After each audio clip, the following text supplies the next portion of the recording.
Hi, everybody. It's Lindley, and this is my first ever Instagram Live that I'm hosting. So, this is a really good opportunity for me to practice some vulnerability. I have no idea what I'm doing, and I am inviting my guest right now. So again, this is such a great opportunity to be vulnerable in what I'm doing. Um, it's hard to be vulnerable in business because you always feel like everybody's watching you and you have to be perfect and polished at all times. But this is the first time that I'm doing this. This is the first time that Sarah is doing this. And so yeah, we're gonna figure this out together. So today, the reason that I'm doing this Instagram Live is that I really wanted for Sarah to be able to share her wisdom. And I'm going to take a second and pull up my notes so that I have my questions I was going to ask. And then I'm going to introduce Sarah. So I'm going to let Sarah tell you in her own words too why she's here and what she does. But Sarah is a health at every size aligned and body positive nanny, which is so rare. Sarah was the first person who does this work that I had ever met. Sarah is local to me, and we've gotten to hang out a few times. And full disclosure, Sarah is also a client of mine, and it's so cool as someone who doesn't have kids and doesn't. I have nieces and nephews that I love dearly, but they are not local to me, and so I don't get to see them very often. And so I don't have a lot of kids in my life on a consistent basis. And as someone who's doing body liberation work, I get a lot of questions. How do I talk to my kids about their bodies? How do I talk to them? Like if somebody calls them fat at school, how do I acknowledge that that's being used as an insult when we're also trying to reclaim the word fat and all these things about parenting. And y'all, I have no idea. I am the worst person to ask because I just don't have any experience with this. But Sarah does. So Sarah is a nanny here in the Seattle area. She also does parent consulting, so you don't have to be local to work with her. And we're gonna talk some about that too. But I asked Sarah to come in today so we could talk about some of these questions that parents have about raising kids with healthy body image. So Sarah, why don't you tell us just a little intro in addition to what I've said, what pronouns you use, anything that you would like us to know before we really get rolling. Yeah, thank you so much for inviting me today. I'm really excited to chat with you. I use she, her pronouns, and let's see, I would describe myself as a crafty person, like artsy stuff, poetry, music. Um, I have two cats you might see featured on my Instagram from time to time. And yeah, I've been nannying pretty much my whole career or doing different things in childcare. Just, I love it and I find it so fulfilling. Yeah, and talking about vulnerability in business. Again, today is such a great chance to practice that because one of the things that I want to ask Sarah is, how did you get to be a nanny? And when we talked about these questions beforehand, I sort of put in parentheses, tell as much or as little of your personal story as you want. And again, it's such a great chance to practice this concept of being vulnerable, but also protecting ourselves with what we share. So I have no idea what Sarah's going to share here, so I'm really interested to see. But just only share as much as you're comfortable with. Hmm. Well, some people marry the first person they date, sort of like that for me with childcare. Um, I was doing high school online because I hated high school, and I wanted to get some job experience. So childcare felt like something I could do. It wasn't too scary sounding. So my dad went with me. I found a job on Craigslist, and I didn't want to get murdered. So my dad came with me to the interview. And that was my first nanny job while I was in high school. Yeah, I worked with a 2-year-old and a 4-year-old. Um, After they moved out of state, the mom wrote in a reference letter for me that I taught them how to play hide and seek. That was my claim to fame at the time. Um, so yeah, it's been a long journey of growing in my practice of how I relate to children and learning how to care for myself while caring for others. Yeah, and being a nanny, there's a certain level, I think, of socioeconomic level of people who are Mm, hiring nannies as opposed to a daycare or some kind of out of the home childcare. And but I think there's some things in common as far as what people look for. So like mm, if I'm a parent who is looking for any kind of childcare, what might I be looking for? Because even within the realm of healthcare, which is a somewhat different field, um, there are so few people, so few providers who are truly body positive or truly fat positive or truly health at every size aligned. Um, and when it comes to someone who's taking care of our kids, it's not just a matter of obviously you're in charge of their life and safety at that moment, and you're in charge of their physical needs, but also there's a whole layer of what kind of messages are you giving them and instilling in them. So what should parents be looking for as far as both overt and maybe a little more subtle things when they're looking at childcare providers, whether it's a nanny or a daycare or whatever, to be able to tell what kind of messages that those adults are going to be giving their kids about health and food and body image. yeah, I think it's hard enough to find childcare in general in our country. So finding also someone who matches all your ideals philosophically, it's a it's an unfortunately big ask for most people. But one thing that can help start those conversations is if you can find someone, because maybe nannies don't understand all of the philosophy around Hays and intuitive eating and these things that we're getting really excited about right now. But maybe they do know some things about different childcare philosophies. So you might be able to find a nanny that is really into respectful parenting styles, gentle, positive. There's different words and can be interpreted different ways, but somebody who's interested not in like cramming what they know into the child's brain, but is really interested in developing knowledge from within for the child of what they are trying to naturally grow toward, because children have a natural drive to learn and grow. So someone who sees that and appreciates that is going to be open to the conversation of like, hey, please don't give my kids directions about what to eat or how much when you serve them food, or yeah, don't prescribe them certain kinds of movement. They're going to want to move on their own, or there's nuances there, but you can have those conversations more easily if the person's already interested in getting to know the child and what the child really needs and wants. So is it okay, like, to go in and say, here are the things I'm concerned about. I would like for you not to, give my kids messages about food. I would like for you not to do this, or I would like for you to do this. Is that, again, as someone who's coming from entirely outside this, is that I would imagine that coming in and having those conversations and seeing how they react is a good strategy to see if they're even open to it, because I assume it's not like you can really go to their website unless there's somebody who's really into it.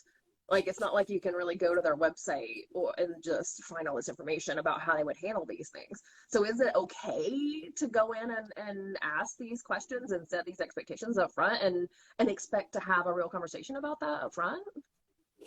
Yeah, I think you probably want to start with basic logistics, make sure it's a good match with the pay rate and hours and things like that. And maybe somewhere in the interview process, or I often like to do a house tour before signing a contract.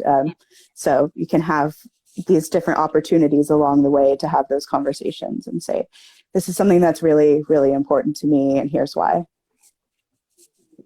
Yeah, because it kind of sounds like it's a boundary issue of setting boundaries on behalf of your kids, I guess. Mm-hmm. Yeah, yeah. You need to feel comfortable with that for sure.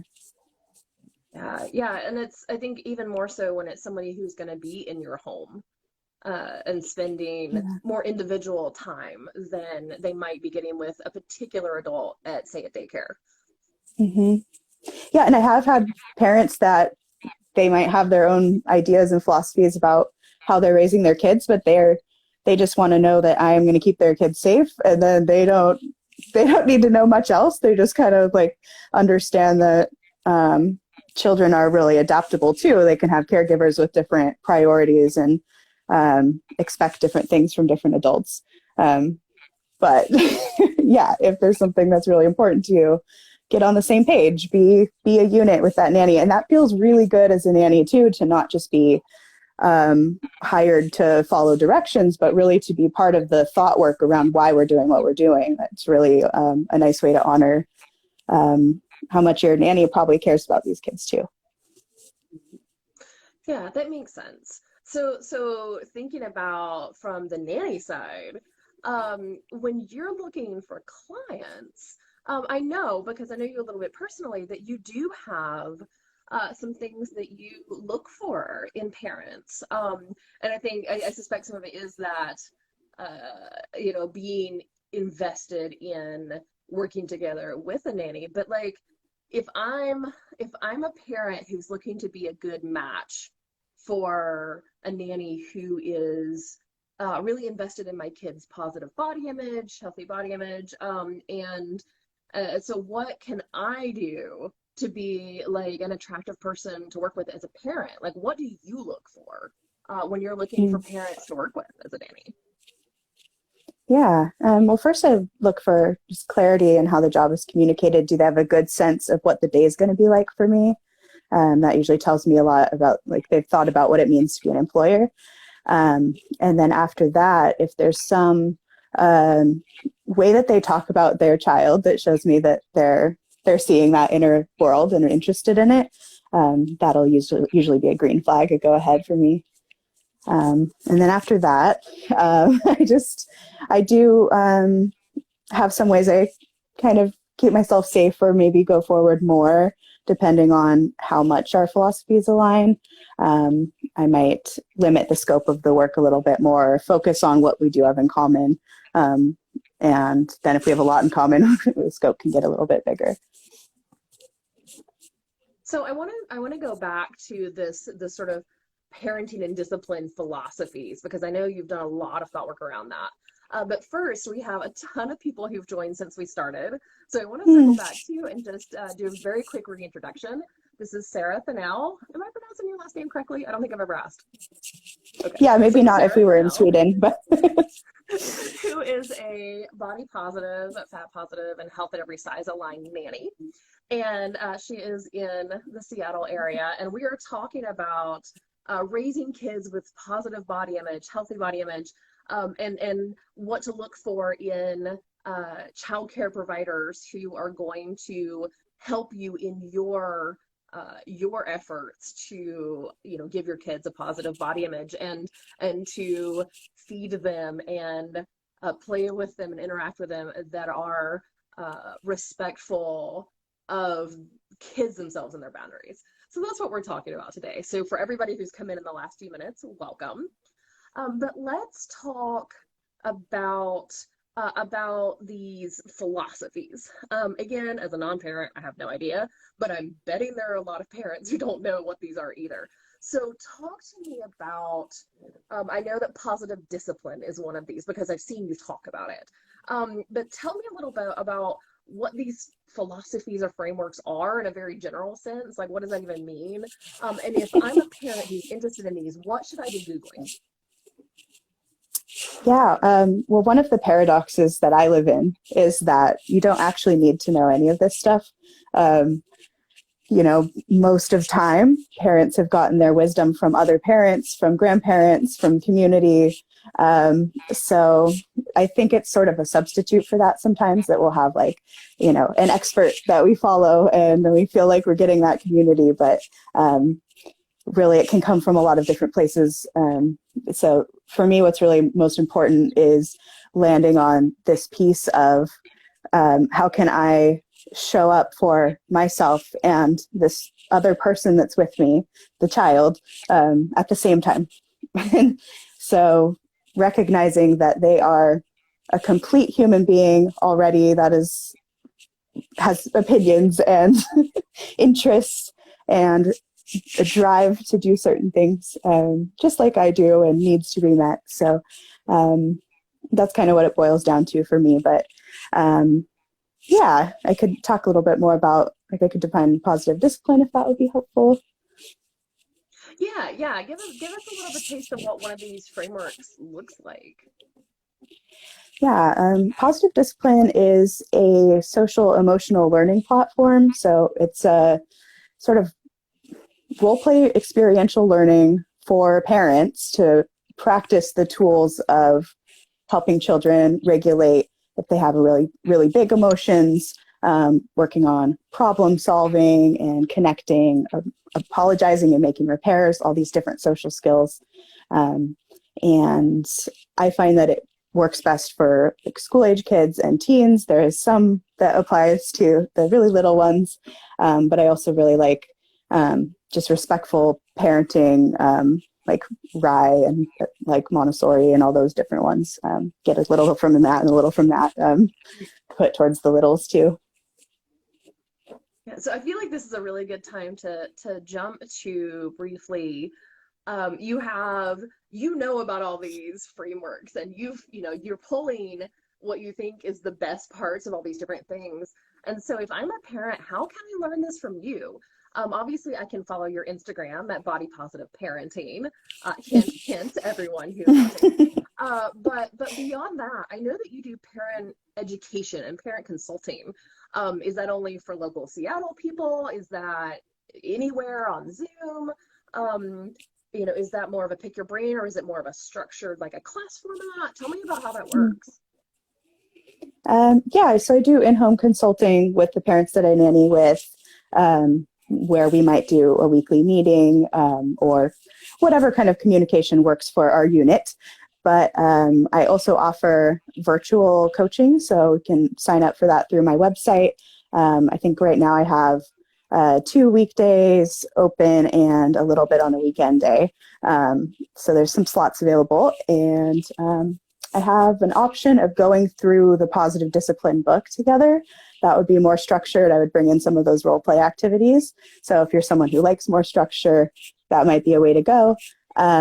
Or I'm also open to I have a coaching one that's open and we can just chat about, similar to like I do with my nanny families, like what's going on this week, what are you working on, or more long-term stuff of like, what are you concerned about for the future, or how can I support you? And I'm really open to learning from parents. I get so much. I've learned a lot of what I know from parents, much more than I've learned from books and workshops and certifications. So I'm always open to trying to figure out a reciprocal dynamic.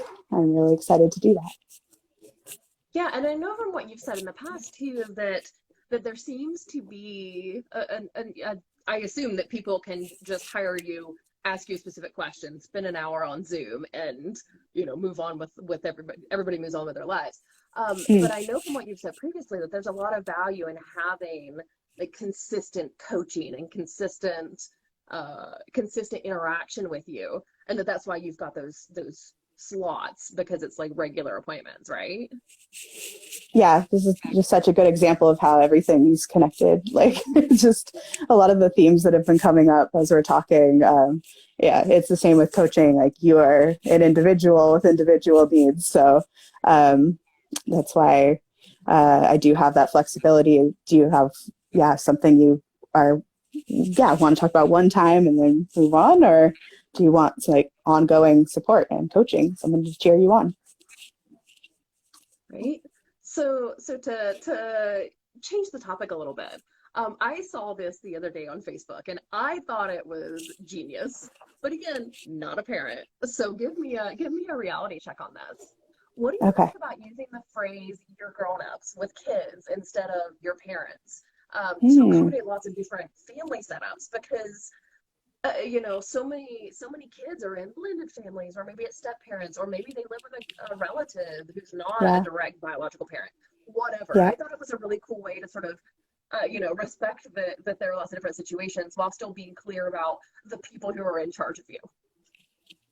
it immediately made me think of preschool pickup, that I've had to do preschool pickup as a nanny, and I often feel very othered because there's like a lot of parents there, and then they'll be talked to as a group of parents. And then especially if the child kind of looks like me, it's that awkward thing of like, do I take the time to say like, I'm not her mom? Like, do I let it go? And then that's kind of weird. So from a personal perspective, I do appreciate when someone says grown-ups or adults instead of mom or parent. And yeah, for what you said too, like it could be grandma, it could be auntie, could be, family friend. You never know. Yeah, Yeah. or adoptive parents or whoever. Yeah. Yeah, Yeah. because there's so many different situations and they're all I think I was thinking of it as, being a really cool way to be respectful of kids and their living situations. But I think Mm. you're right on point too, that it's also a way to be respectful of other grown-ups who are Yeah, similarly, that's true. responsible for kids in one way or another.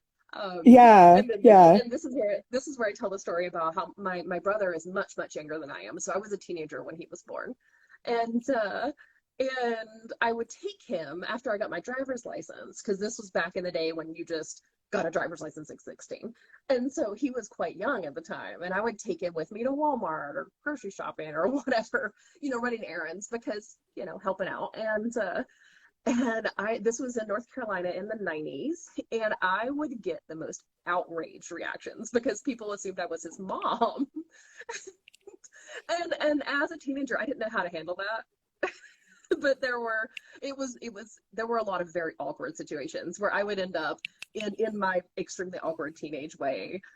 We'd be going through like the checkout at Walmart, and I'd be going, "Isn't my little brother cute?"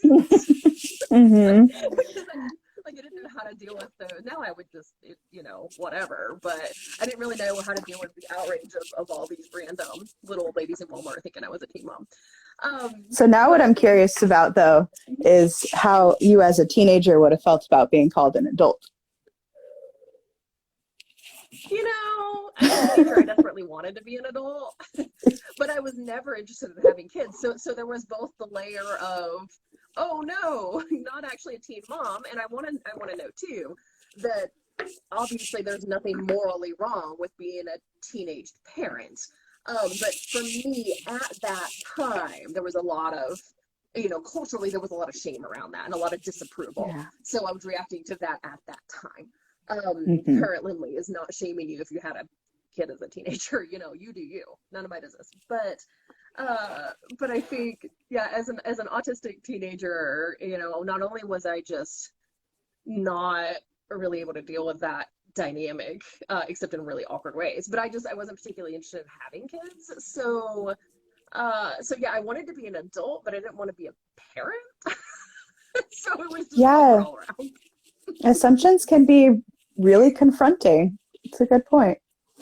Yeah, and to bring this back to childcare, just sort of when we are respectful of other people as parents and caretakers, in whatever format that looks like, we are also being respectful of their kids because we're treating their parents appropriately. And, treating their parents appropriately helps them be better parents, both because they're able to model healthy relationships with other adults, and also because if they are less stressed because they haven't had to deal with me being a jerk at them, then they can treat their kids better because they have more bandwidth to do it.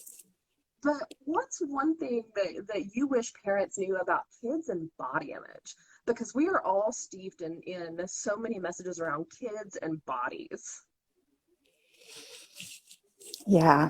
I think my overarching thing, it's probably going to be pretty easy to say to your audience here, your followers and subscribers to your newsletter, but it's that being fat is okay. It's not, fatness is not a disease.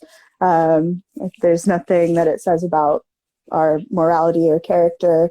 And then applying that to raising kids, it's just so much to navigate with living in a world that doesn't hold that for us. So letting it be okay that things unfold, that it takes a while, that it's not a weekend project to figure out all the right things to say at all the right times.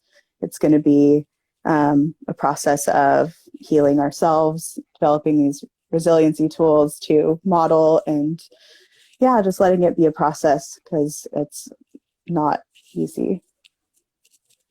Yeah, because as parents, you're not only untangling your own body image stuff, but you're trying to install or to instill good body image in your kids, and also protect them from a world that profits from them having bad body image, and especially if those kids are fat, Yeah, or it's swimming actually upstream.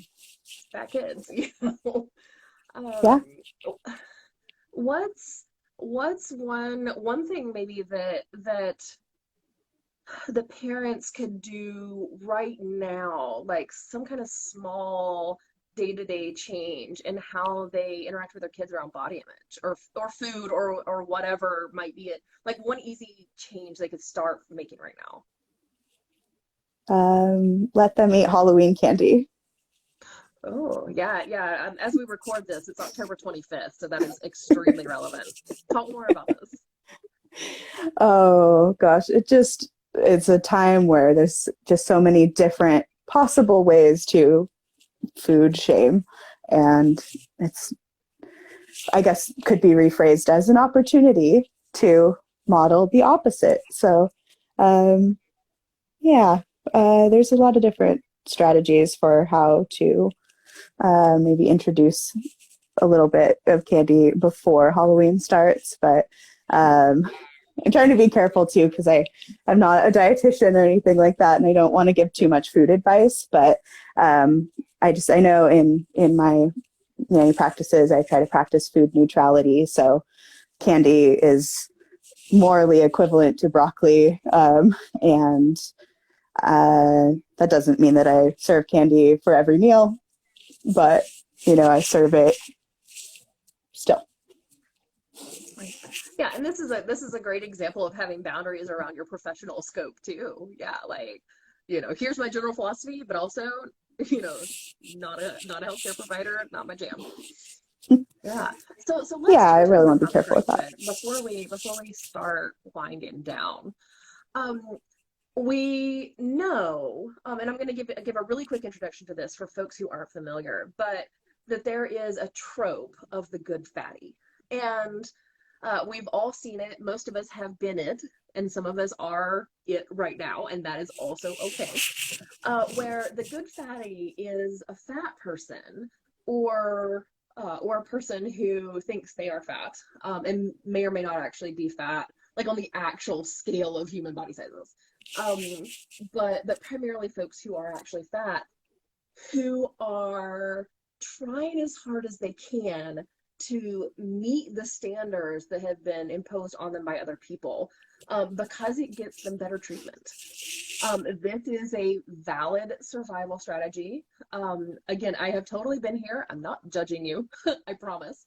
Um, but it has become its own standard, that is also imposed on this role of being the good fatty. So in the real world, what that looks like is a fat person who is dieting really loudly, a person who exercises performatively, someone who loudly enforces beauty standards on others. Someone who says loudly at the buffet, "Are you really going to eat a second serving of that?" you know, Mhm. because uh, visibly attempting to meet these cultural standards around body size and food, people treat us better when we're trying, when we're seen to be trying. Um, the people who are on the Biggest Loser TV show, which is its own set of abuse in itself. Don't even get me started. But they are treated better because they are trying to lose weight than they would be if they were just fat and okay with that. And Yeah. so this is a whole trope. And I don't want to get any farther into it as far as it is concerned, but there's also this caretaker aspect of the good fatty trope, or a mother hen aspect, um, where we often assume, and even though I'm not a parent, people often assume I am because I'm a middle-aged lady who's fat. Hmm. I'm a nice white fat lady. And so people Hmm. assume, people at doctor's offices will ask me about my kids that Okay. never existed, they just Yeah. assume. Hmm. And so there's a real aspect of this good fatty trope that's also this mother hen aspect. And Sarah brought this up beforehand, and I really want to hear what you think about this. And by the way, Sarah is at Body Positive Parenting here on Instagram, for the folks who've come in later, so be sure to follow her. Yeah, I definitely think I benefit from the mother hen trope sometimes. That might be why, as a teenager, I felt comfortable with my very first job being a nanny job because I could go into that interview in my larger body and maybe feel like that's where I belong. And it's tricky to transition from that to be like, yeah, but I really love it. But yeah, two things can be true. And like you said earlier, there's no shame in it. We're existing in the world. Um, and I think the part that's interesting about it is that it's a validation that comes from contributing to productivity. So, it's slightly more okay that I'm fat because I am raising future workers. It's so creepy. Mm. Yeah. No, I mean, but it's true. It's, I think, one of the ways in which um it's similar to, not the same as, but similar to the concept of benevolent racism, or benevolent sexism, in that it's sort of, it's okay that we are what we are because we are contributing a specific thing. So Hmm. I think, it's more okay to be fat if you're also raising kids, because then your fatness is nurturing. It is for the service of Yeah. other people, because Yeah, maybe you didn't exactly. take care of yourself because you were putting all of that effort into Right. kids. Yeah. Which is just so like the way that I look back on a day as like successful, I don't know if that's the word I want to use, but it's if I took care of the child and myself. Like if I had a day where I like really, really hardcore showed up for this kid and then I come home and I'm just burnt out, I'm exhausted, I'm dehydrated and hungry and like all the things, like I feel like that's yeah, my job as a caregiver is to take care of all the people there, including myself. Yeah. Oh, yeah, I think that's really important too. And bringing that into the sort of good fatty or mother hen trope, I think we are encouraged to drain ourselves in service of others. And so caretaking of ourselves is sort of directly in contradiction to that whole trope, both parts of it.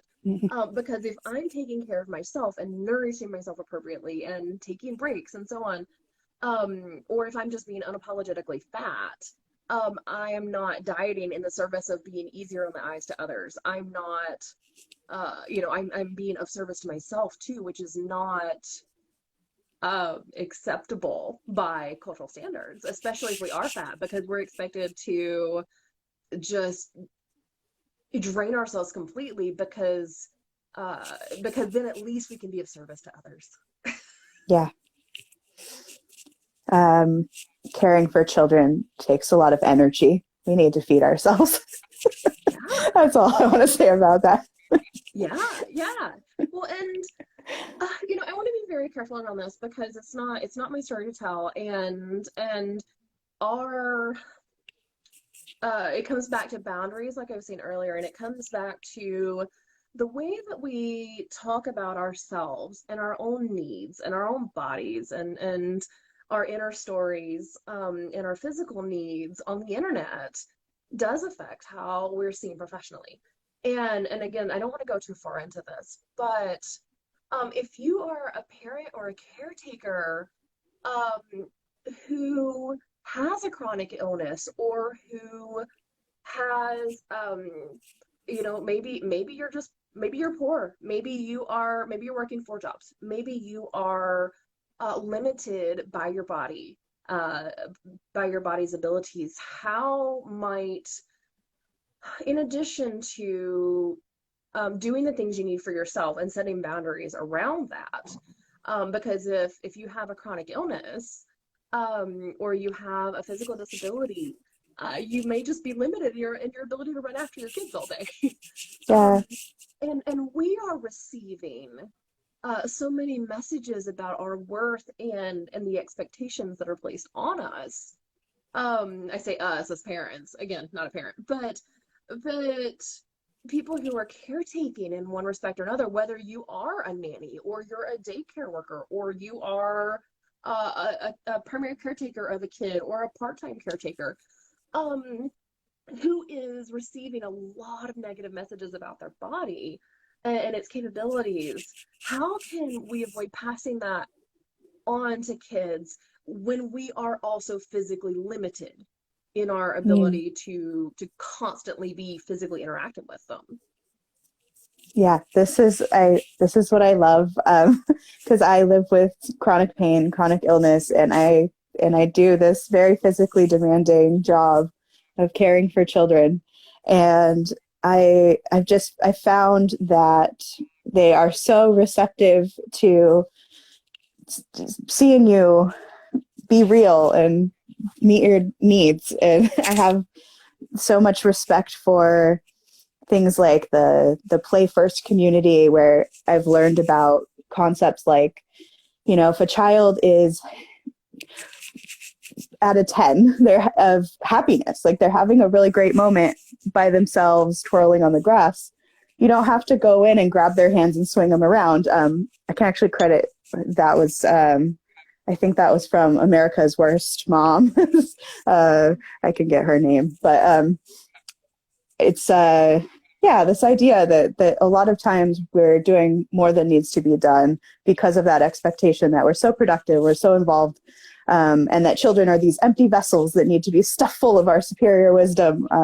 So if we can take a step back from that and look at, like, both of us being in this room, what do we need? A lot of times it's a lot simpler than we think it is.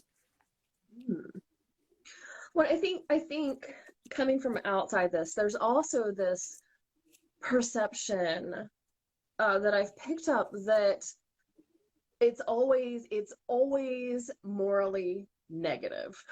It's always a bad Mm. decision to, and I'm gonna use the words that I see people using on the internet.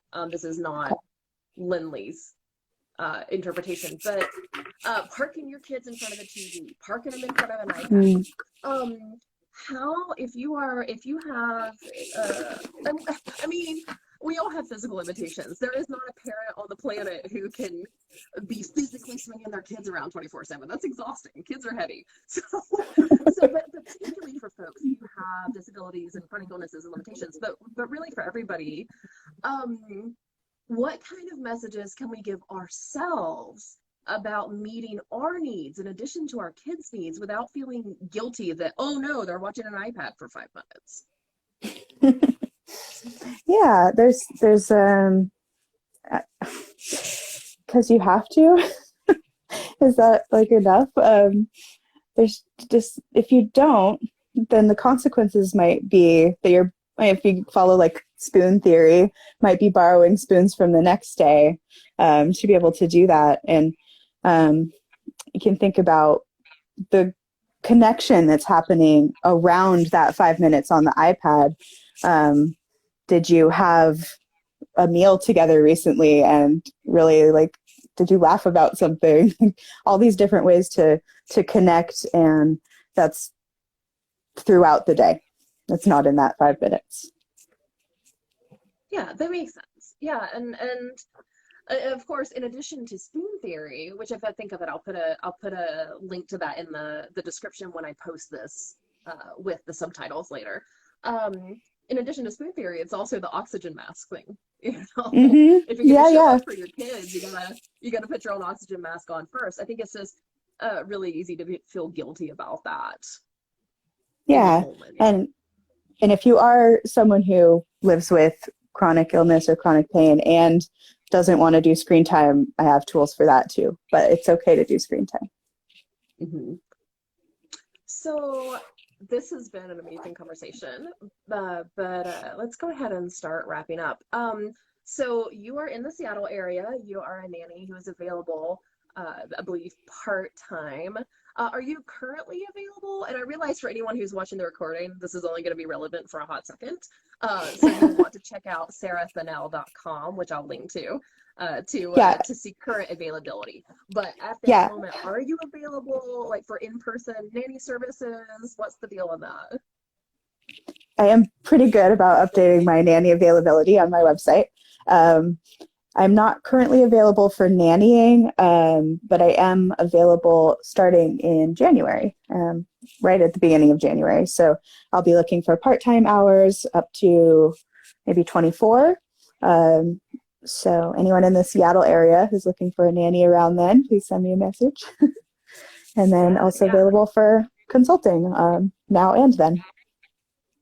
Yeah, yeah. So anybody who is not in the city of Seattle itself, who can't afford a nanny, who has other childcare arrangements, who doesn't have outside of childcare, and it's just you, that's totally fine. I think everybody can benefit from what Sarah is. The knowledge and the wisdom that she has available. I learn things from her all the time, and I'm not even a parent, that I'm excited to try out on like my nieces and nephews the next time I see them. Learning things about how to work with kids and body image.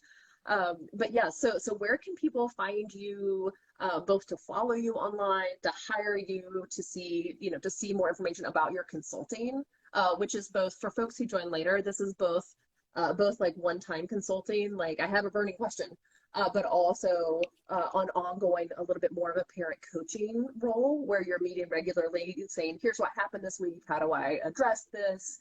And so it's both kinds of consulting and education. But Hmm. yeah, tell us where we can get more of that. Yeah, if you go to my website, www.sarahthunell.com, and you go to the services tab, it'll link you to my Square page where you can register for a free 30-minute hello consult. We'll just talk about what you're looking for and see if we're a good match and go from there. Awesome. Yeah, and I'll link to all this too. In addition to this live that you're watching right now, thank you so much to the folks who joined us live. It was really cool to see you coming in. I really appreciate that. And I'll also be posting this in stories and in my feed too, I think. Instagram is a little bit of a mystery right now with how they're changing video format, but I will post this everywhere in a version with subtitles, so that you can both see anything that you missed earlier and also see it with the subtitles. And eventually this will go up on the Body Liberation Photos blog as well with a full transcript for accessibility. But yeah, I'll put all of Sarah's links there. Thank you so much for joining us, Sarah. It's been fascinating to get to listen to you talk more about this, and I'm so grateful for your time. Oh, thank you so much for having me. This was really fun. I'm so excited to start my week off here. Awesome. Yeah, what a great way to start our week here. All right. I want to talk to you later, specifically Sarah. Thank you everybody else for joining us, and we'll see you soon.